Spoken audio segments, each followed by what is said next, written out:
Welcome to Discipline Hustle podcast, where we help businesses and individuals learn, build, and grow by listening to stories from people like you.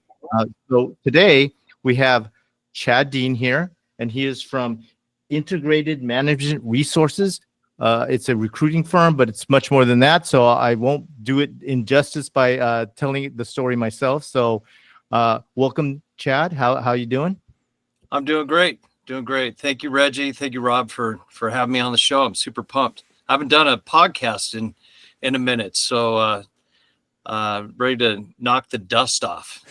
That's good. All right, here we go. So All right, tell Reg. us, yeah. So describe or tell us, Chad, what integrated management resources is, or what do they do?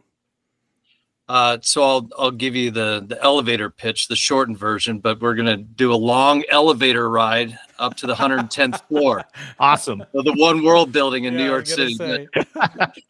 Integrated management started 35 years ago, by Barry Franklin, 1990. And he started the company as a Wall Street recruiting firm in Tempe, Arizona, recruiting for New York. Our clients, when I joined the company in 2002, our clients were Goldman Sachs, Citi, hedge funds, asset managers, and we were recruiting front office staff. So sales, trading, research, structures, PhD quantitative analysts, really cool stuff. The financial crisis was a little brutal on us. I took over ownership during that time. In 2019, at the end of the year, I decided I wanted to walk away from that business or sunset that business and start focusing on corporate accounting and finance and IT recruiting in Phoenix. Native of Phoenix, grew up. We never did any business there. I'm here. I don't have to fly to New York. Why wouldn't I do business here? So fired up that business January of 2020. Dropped the mic. That was the worst time to start a business. And so we fought our way through that. I thought I was literally going out of business in my new business and my old business. And so we fought our way through that. When the smoke all cleared, we had local Phoenix clients, but we also had a big contingent in the private equity and VC sponsored companies. These are PE and VC. They're owned by PE or they're invested by VC. And for the most part, they were SaaS companies. So we were doing accounting and finance, IT, and revenue operations, RevOps, go-to-market, which is another word for account executive. Mm-hmm. That's the fancy thing they call it now. And so that's what we do. We do a little bit of Phoenix business, and we do this VC and PE SaaS recruiting. But now we're morphed even further into a consulting firm where we do project outsourcing, and we do interim, and we do fractional. So okay. That's the long elevator pitch of what integrated management is. That makes sense. That makes sense. No, so here's a question. We were talking about it before we officially were recording. But what is your origin story? Because I know, I had a little stint. I may have mentioned it before in recruiting, but I don't know if people wake up in the morning or are, as a teenager, as a kid, say, I want to be a recruiter, right? So how do you go from, your recruiter? So how did you get to that point? What is your origin story? Oh boy. We could go way, way back, but bottom line is I got a degree in biology because I was playing college golf and I needed something that interested me. And for whatever reason, I really loved to know how things work. I was the kid that tore apart my remote control car when I was young because I wanted to know how it worked. So I went into electrical engineering and promptly figured out that I don't know how to program, and I'm not good at math. So either one of those was good. So I found biology. I learned how plants work and animals and all of that, and it just fascinated me. So I got a degree in biology, and I came out and I figured out you can't get a job with a degree in biology. You have to have a master's or a PhD. And so I moved to Austin, Texas, and we're talking about this before we started recording. I needed to get a job. So I have a college degree, and I went to work selling Kirby vacuum cleaners because that's something I did in high school during the summer in Phoenix. walking around, crazy. knocking Oh, doors, man. It's literally selling, door to door. Like literally door to yes, door, I will never forget when I did that. in 115 degree heat, right? Please Yikes. let me. Yeah, that yeah, I think right. people felt Felt bad for bad. us, Oh right? my That's what we all three have in common, understanding that heat oh out there. man. But let me tell you, the entrepreneurial part of me selling Kirby vacuum cleaners. I saw these guys. I was 16. Mhm. The typical Kirby vacuum cleaner was somebody that was older, smoked cigarettes, would stay out too late at night, and then go out and knock doors all day long. And here I was. I'm like, I'm going to figure out a different way.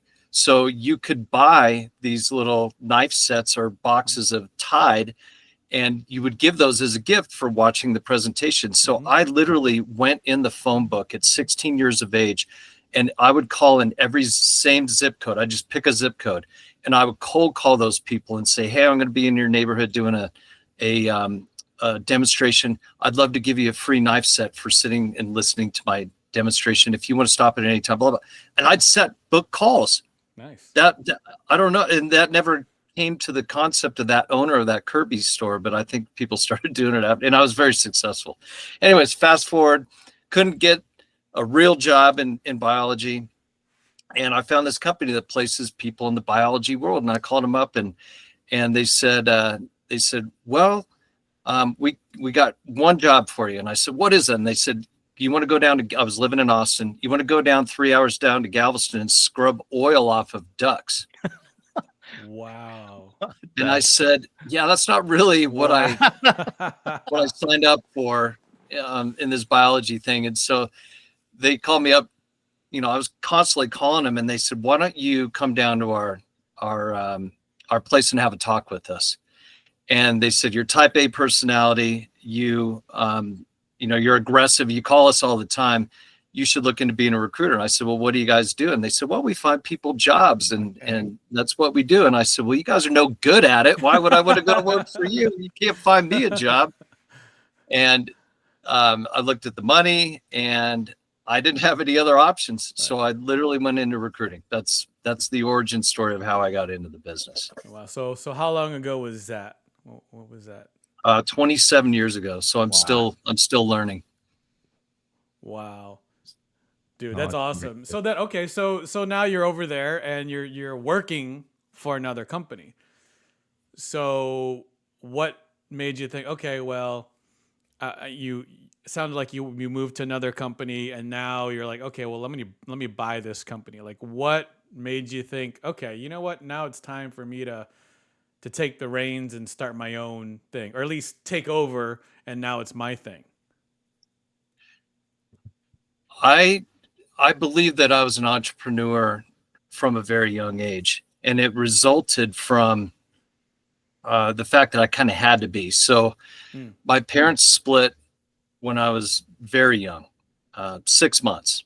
And so I grew up with a single mom, and she didn't want a whole lot from my father. I don't know if it's that generation or what, but she just said, I don't want anything. You just pay for his schooling. So I had very good schooling. I went to private school for grade school K through 8, and I went to private high school, which had a major impact on me, and we can get into that later. But so she was single alcoholic mother working 2 to 3 jobs to make ends meet.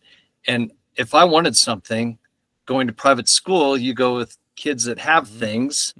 If I wanted things, I had to earn my own money. So one of the jobs that she had was a restaurant called Rawhide in Arizona, the original Rawhide. And she would go and dress up as a cowgirl, and they would shoot blanks as people pulled up. Well, I was at 7 in the back of the restaurant rolling silverware in napkins and filling up these gray bins. And if you ever worked in a restaurant, you know the gray bin I'm talking about. They haven't changed in 50 years. Every one of those I filled up, I would get $1. So I was commission based, right? The harder I worked, the more money I made. So I did that. And then I got a paper route, and it was called the Scottsdale Progress. Nobody's ever heard of it anymore because it doesn't exist. But the more papers I delivered, the more money I'd make. So I would collect the money, and then I'd knock on the neighbor's door. And, that's kind of the origin of my sales was that. And then I got into the restaurant industry, and I learned the better job you do, the more the servers are going to tip you as a busboy. The better job you do as a server, the more the people are going to tip you. So that's that customer service aspect that I learned. And then I got into the Kirby job, and I was like, wow, you can make real money in sales. And so, what was the question? So you're working for another company. You're working for somebody, and what made you decide, hey, I want to do this myself, kind of thing? So I was an entrepreneur. We have a mutual friend, Renee, that I was working for, and then we ended up selling our company. And so I kind of worked myself out of a job. And I said, well, I'm just going to start a recruiting company because I don't have a job. I know how to recruit. I've been doing it at that point for 5 years, and I'm going to start my own company. And then as I was in that process, I was interviewing with another company, and the guy literally looked at me and he said, I would never hire you.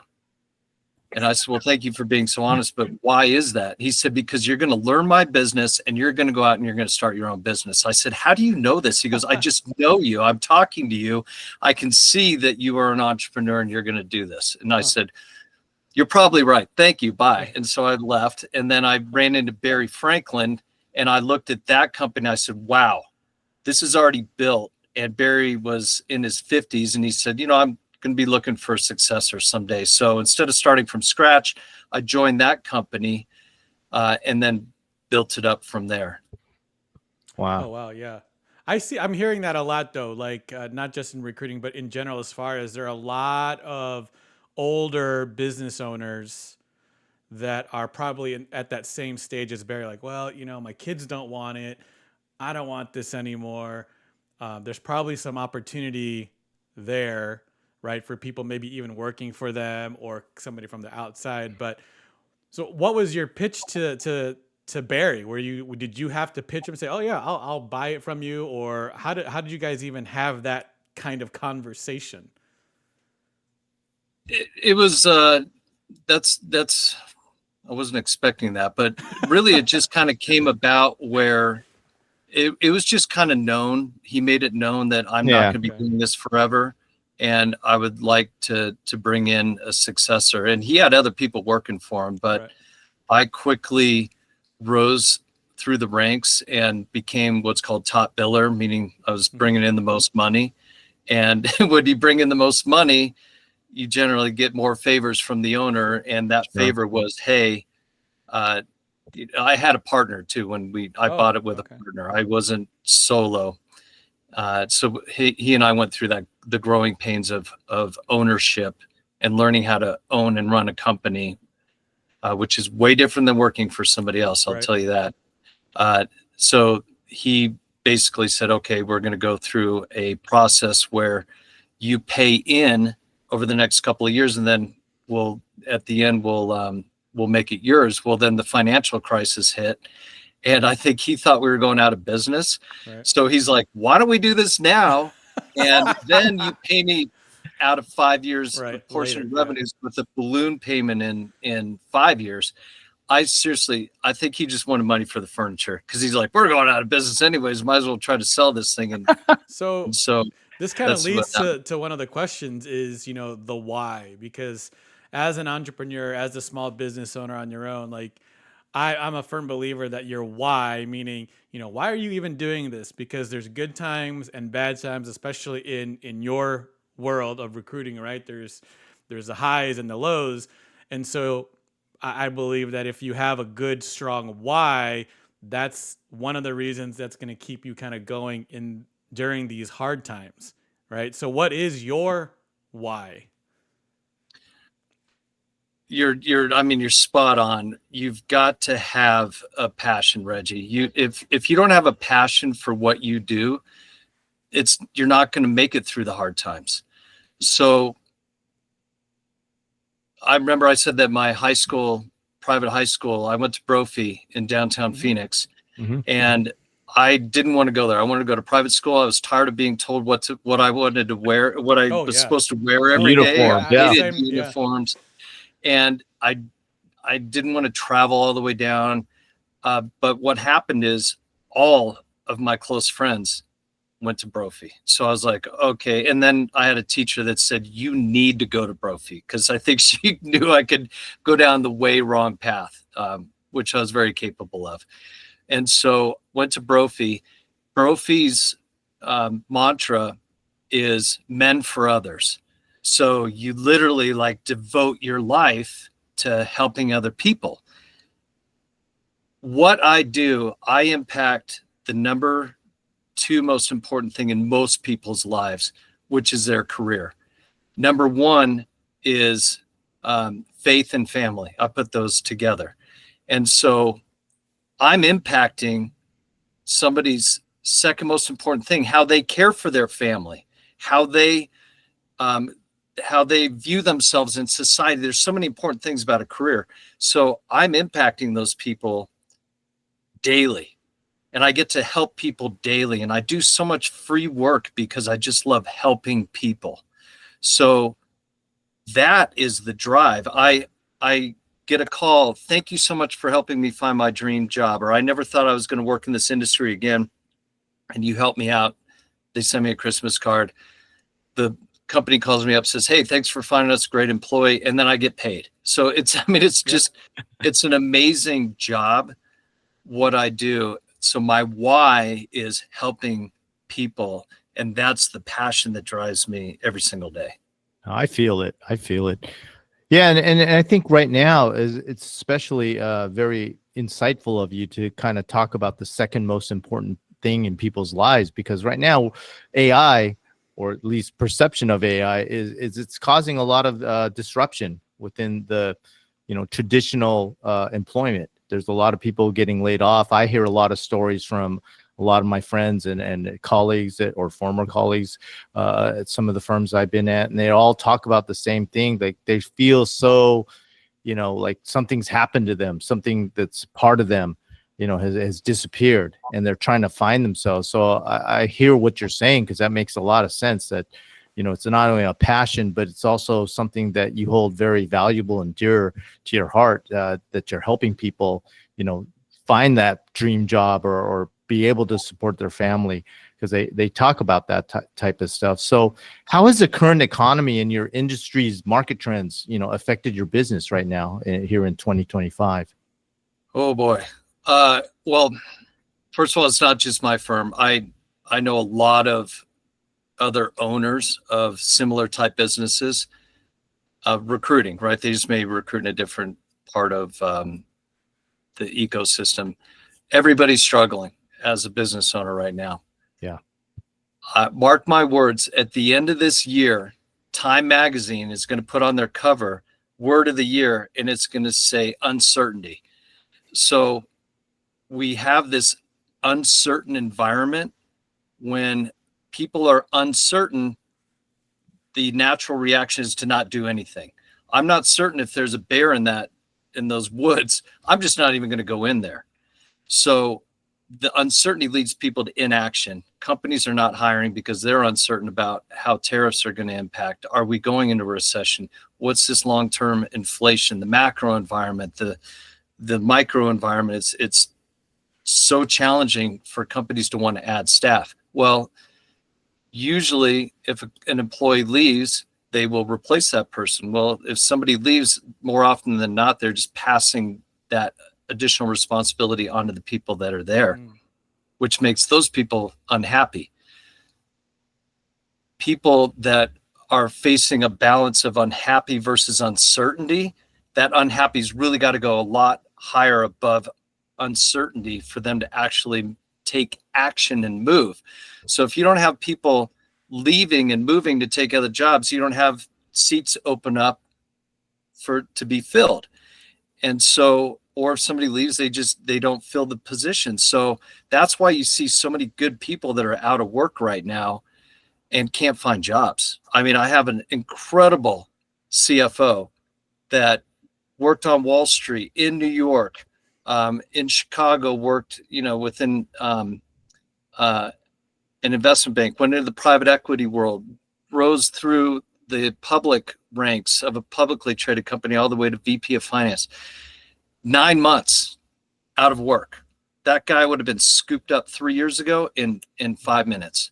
So it's an extremely challenging environment because of uncertainty. So do you think, I know Rob and I have had this discussion before about, I think there is this new, mentality out there where, or not new, but you have people out there who say, I am a CFO and I need a job. And I'm only going to accept a job that says I am a CFO, right? Like there's maybe a sense of entitlement. Like I'm a CFO. I worked my way up. I became a CFO. I'm only taking a job as a CFO. Are you seeing a lot of that where you might say, hey, there's a VP of finance at this company, looks good. You would fit well in the culture, but because that individual had the previous title of CFO, that they're closed-minded and said, no, I'm only a CFO, right? Do you see that kind of thing out there, or is it title versus money? Like, what are you seeing out there when you talk to? Because I know you have to sometimes pitch the jobs to those individuals. So what are you seeing?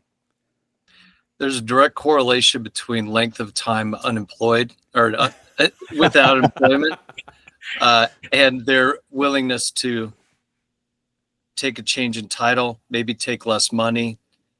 But for the most part, when you talk to people as a headhunter, most of them are open to the right situation that will satisfy their needs. Each person has individual needs. Mm-hmm.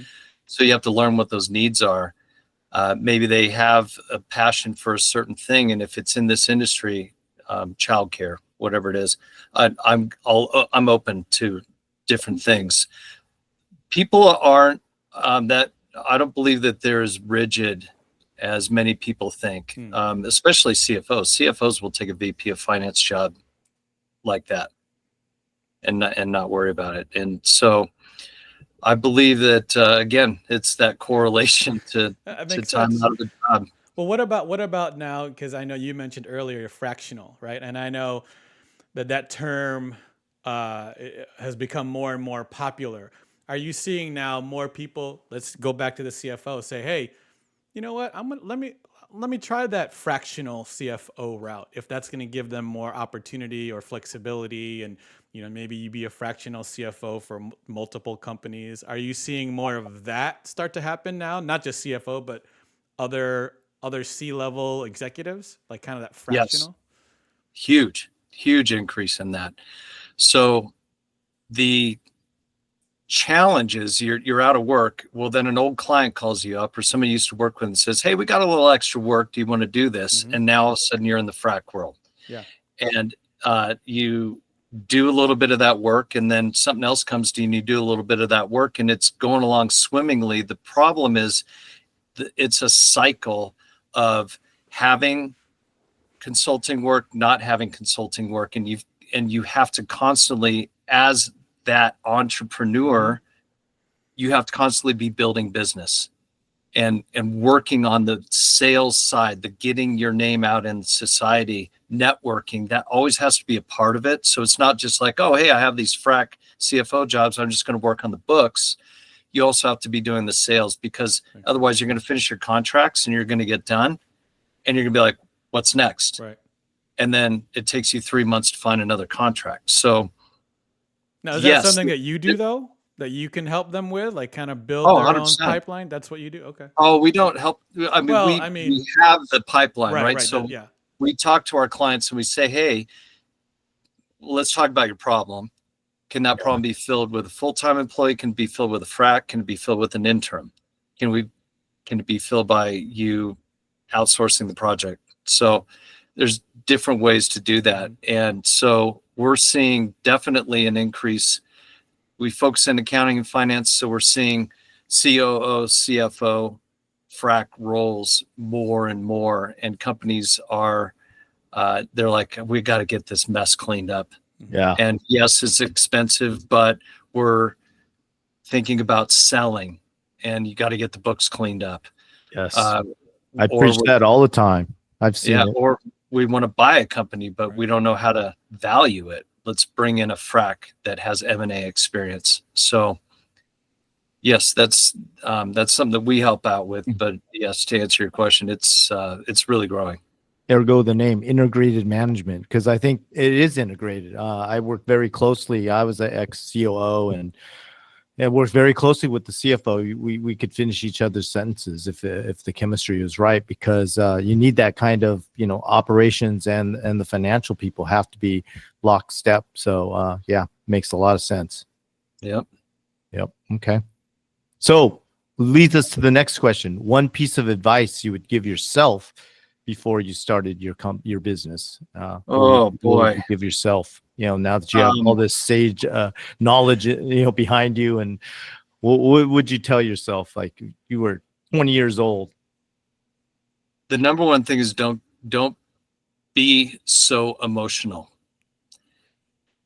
Don't get too high in your business. Don't get too low in your business. Stay the median for self-preservation. And it's really, you have to look at yourself on the bottom of the cycle. Right now, where we're at in our business, we're at the bottom of the cycle. So we know things are going to get better. Why? Because I've been through the .com, been through the financial crisis, been through multiple recessions and COVID. So I know that we will come out strong on the other side. Don't get too low on the lows. Stay even. But that means you kind of can't get too high on the highs, because you want to keep it in the middle there. And so I used to get very wrapped up in the highs, very wrapped up in the lows. And if you keep an even keel, it makes your personal life better too. So that's one of the things is just really try to keep the emotion out of your business, as strange as that is. Yes, be passionate about what you do. Keep your emotion out of your business. It's contradictory, but that has really helped. That's something I had to learn. It took me almost a decade to, when you get that big gut punch, you lose the client. One day we were working with Goldman Sachs, and we had, 25 openings, and one phone call, they shut off all hiring. Ooh. All this work, all this pipeline that we had built, dead, right? Wow. So that was a rough day. And luckily I was further along to understand to not get too low. And one of my partners now was newer, and he didn't know what was going on. I was like, just don't worry about it, man. It'll all work out. If you provide a good service or product, if you provide good customer service, you take care. The customer's not always right. I hate that term. But if you take care of your customers, you do the right thing, you do it ethically, and you do it consistently, you're going to come out of this on the other side. That's what I always like to say. But you've also got to have a TAM. You got to have a total addressable market. You got to have people that want to pay you money for your service or product. It has to exist. Great. So now the other question is, that's a piece of advice you'd give yourself. What piece of advice would you give somebody that's waiting, that's sitting on the sidelines? Maybe they want to start a business, or they're thinking about it. They're in uncertainty. Yeah, they have that uncertain what's feeling. What's that one piece of advice you'd give them? Well, you need to have the passion for whatever you're going to start.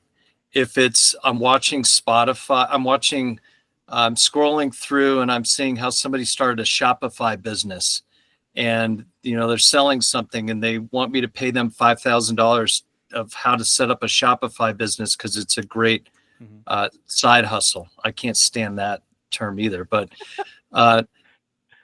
if you're not passionate about it, if it's not something that you've created, a product that you've created, or a service that is really going to drive you because of some purpose that you have in life, don't. But if you have that passion for something, whatever it is, maybe explore around and figure out what it is. I'm thinking about doing this. I'm thinking about doing that. Most entrepreneurs are always thinking about starting new businesses. And that's one of the difficult things, is you have to hold yourself back as an entrepreneur like myself, I want to do this, but I don't have time for all those things. I've got to focus on my core business. So, but that's one of the things is you've got to have passion. And then as soon as you can, start outsourcing.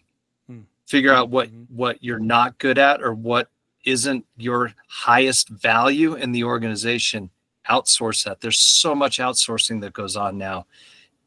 Offshoring, right? So you can find a virtual assistant in the Philippines that will work for a fraction of the cost of a full-time employee in the United States. So that's kind of the thing. And then we can get into how difficult it is to hire people since I'm in the business.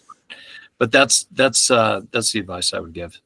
Now that makes sense. I know for myself with my digital agency, I was doing a lot of the stuff on my, myself, and it's hard, at least for me, to kind of release or delegate or give away some of that that power, right? That control. But when I figured it out, right, when I outsourced stuff, and obviously I had a good partner to do it, then it changed, right? But I think initially it's hard for business owners to let go of some of the little things that they think, I should be doing it. Yeah, I tell a lot of people it's not really letting go. It's just like you said, ascertaining and self-reflecting about what you're good at, what your customers want you to spend your time on, your brain power, and the things that have to get done, but not by you. They can get done by somebody else with your oversight.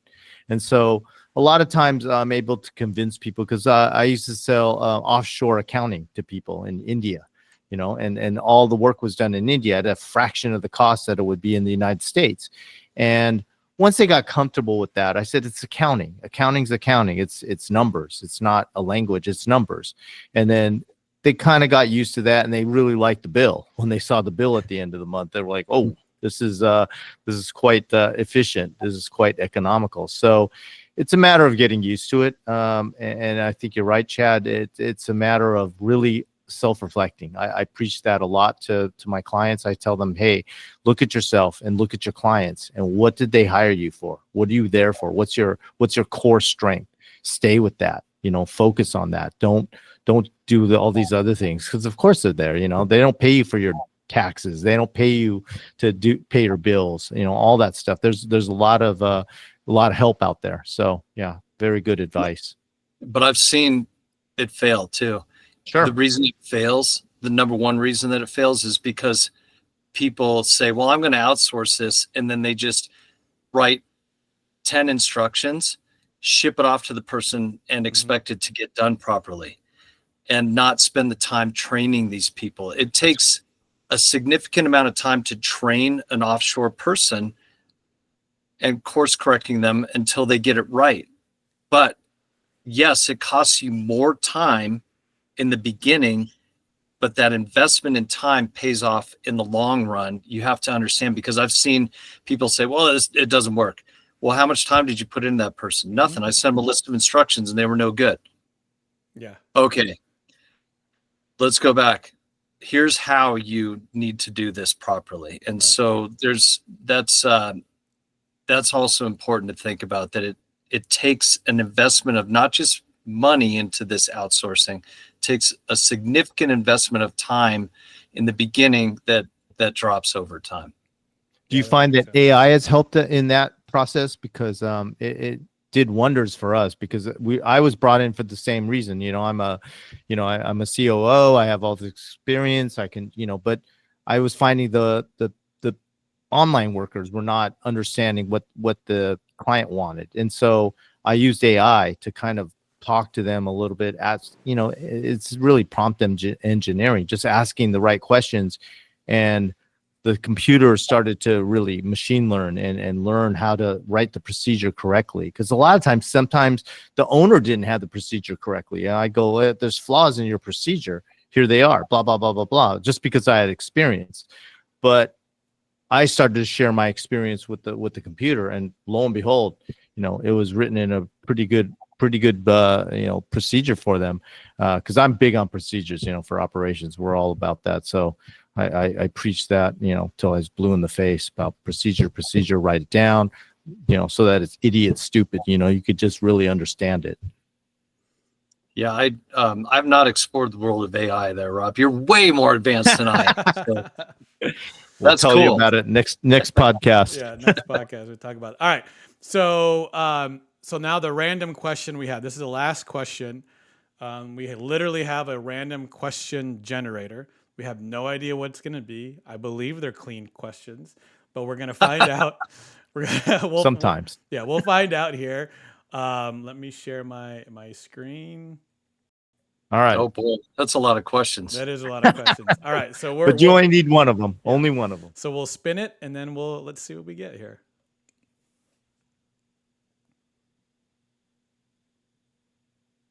Wheel of. Okay. Oh, okay. Here we go. That's good. If you could have dinner with any historical figure, who would it be and why?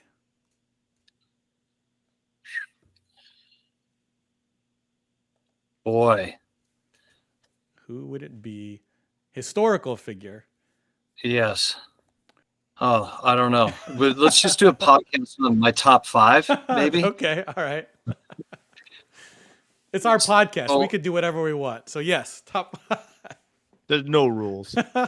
I think, there are no rules, but I really think maybe one of the most interesting ones would be Abraham Lincoln.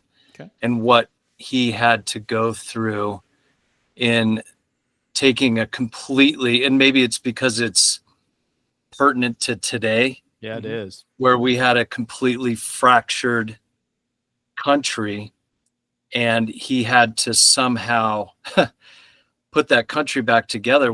He was trying to kind of let both sides do what they wanted to do and make everybody happy, but he couldn't, and unfortunately went to war, and he had to govern through all of that, right? And he was so polarizing that somebody decided to take his life. So I think sitting down and talking with him, because he's pre, I think there's real photographs of him, but he's pre the recording, right? So we don't, we have written words, and he was an incredible orator. But I'd like to talk to him modern English because I think they just talked a little bit different, and some of his speeches are fascinating, but it would be Abraham Lincoln, because he had to just take this entire mess and make something out of it, and have the guts to say, we're going to abolish slavery. He didn't want to in the beginning, but then he said, nope, we just have to do this.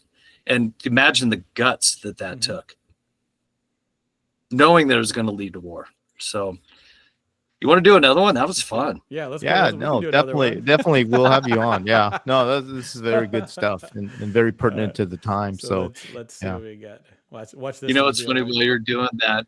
For anybody that's thinking about being on a podcast, when I was the host, I would always tell people, you have no idea how fast this is going to seem and go when you're a guest. And here I am. This is the first time I've been a guest and not a host. Yeah.